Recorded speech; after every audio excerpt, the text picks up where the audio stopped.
بسم اللہ الرحمن الرحیم۔ تمام دیکھنے اور سننے والوں کو ہماری طرف سے السلام علیکم۔ آپ دیکھ رہے ہیں میرا یوٹیوب چینل اور میں ہوں ساجد حسین۔ کل کے فیصلے کے بعد بڑی ڈیولپمنٹ ہو رہی ہیں۔ کل جو سپریم کورٹ نے فیصلہ دیا، جسٹس بندیال نے جاتے جاتے ان سب کے سر پر ایک ڈانگ ماری ہے، اس کے بعد سے لے کے اب تک بڑی ڈیولپمنٹ ہوئی۔ ایک ڈیولپمنٹ تو یہ ہوئی کہ مریم نواز صاحبہ 21 سپٹمبر کو لندن اڑان بھر رہی ہیں، ابھی تک تو یہ اطلاعات ہیں۔ دوسری طرف نواز شریف صاحب کا چہرہ اترا ہوا، لندن کے اندر لوگ ان سے صحافیوں نے سوال کیا اور نامناسب عجیب سی بات کر کے، یا بات غالباً کی نہیں کیونکہ ان کے پسندیدہ ہی صحافی ہوتے ہیں، تو چہرے کا رنگ اڑا ہوا تھا، تو لوگوں نے دیکھا اور محسوس کیا کہ یہ فیصلے کے بعد بڑے رنجیدہ ہیں۔ یعنی کہ ایک وہ مثال دی جاتی ہے نا کہ سر منڈواتے ہی اولے پڑے۔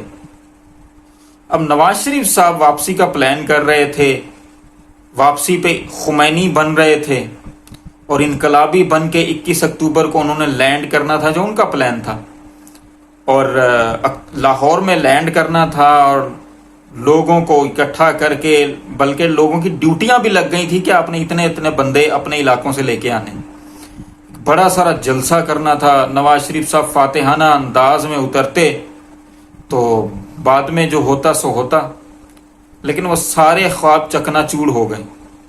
اب دیکھیں آگے کیا ہوتا ہے۔ اب اسی ضمن میں شاہد خاقان عباسی نے ایک بات کی ہے کہ جی نواز شریف کی صحت کے لیے دعا کریں۔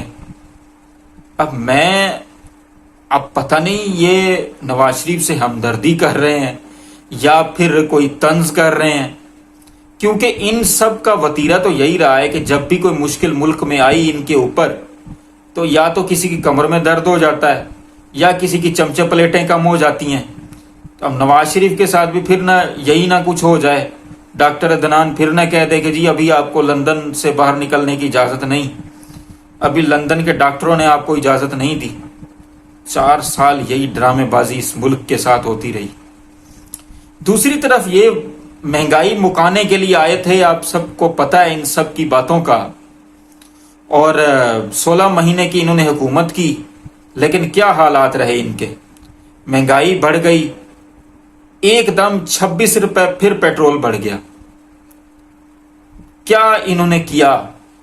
میں یہ سوچ رہا تھا کہ جب یہ مہنگائی مکاؤ مارچ کر رہے تھے کہ اس میں ایک چاچا جو ٹرک چلاتا تھا یا غالباً ٹیکسی چلاتا تھا، وہ کہہ رہا تھا کہ جی 150 روپے کا پیٹرول کا 1 لیٹر میں کھانا کھاؤں یا پھر ٹیکسی میں پیٹرول بھروں، ٹرک میں یا جس طرح بھی اس کی گاڑی تھی، کوئی ایگزیکٹ تو مجھے نہیں یاد۔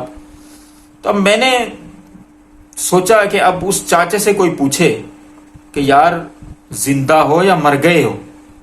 یقیناً زندہ تو ہوگا، وہ ہو سکتا ہے اگر اس کو کوئی بیماری نہ ہوئی تو یہ بھی کہے گا کہ جی اب مجھے پیٹرول سے کوئی مسئلہ نہیں ہے، کیونکہ یقینی بات ہے کہ وہ ٹرک یا پھر کوئی ٹیکسی نہیں چلاتا ہوگا، گدھا گاڑی چلاتا ہوگا، کیونکہ گدھا گاڑی میں تو پیٹرول لگتا نہیں، ورنہ اس کی بھی حالت بری ہوتی۔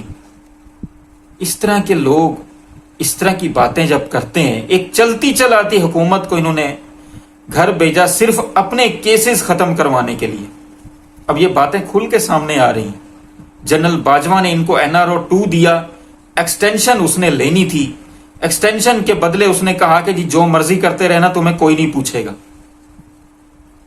نہ جنرل باجوہ کو ایکسٹینشن ملی، ان کے کیس بھی کل ختم ہو گئے، بلکہ نیب کو یہ عدالت نے حکم دے دیا ہے کہ 7 دنوں کے اندر اندر وہاں سے انکوائریز اور کیسز سٹارٹ کیے جائیں جہاں پہ بند ہوئے تھے۔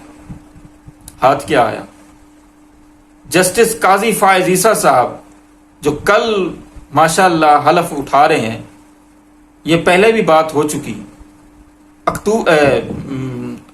مارچ 2021 میں انہوں نے ایک بات کی تھی کہ میں پاکستان میں نہیں کسی گٹر میں رہ رہا ہوں۔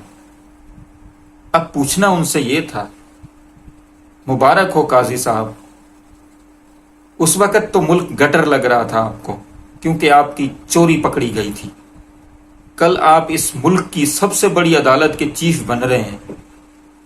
آج ملک کیسا لگ رہا ہے آپ کو؟ اللہ آپ کو آسانیاں دے اور آسانیاں تقسیم کرنے کی توفیق بھی دے. ان مشکل حالات میں اپنے آس پاس دوستوں رشتہ داروں کا خیال رکھیں اور ہمارے اس چینل کا بھی. آپ کا بہت بہت شکریہ.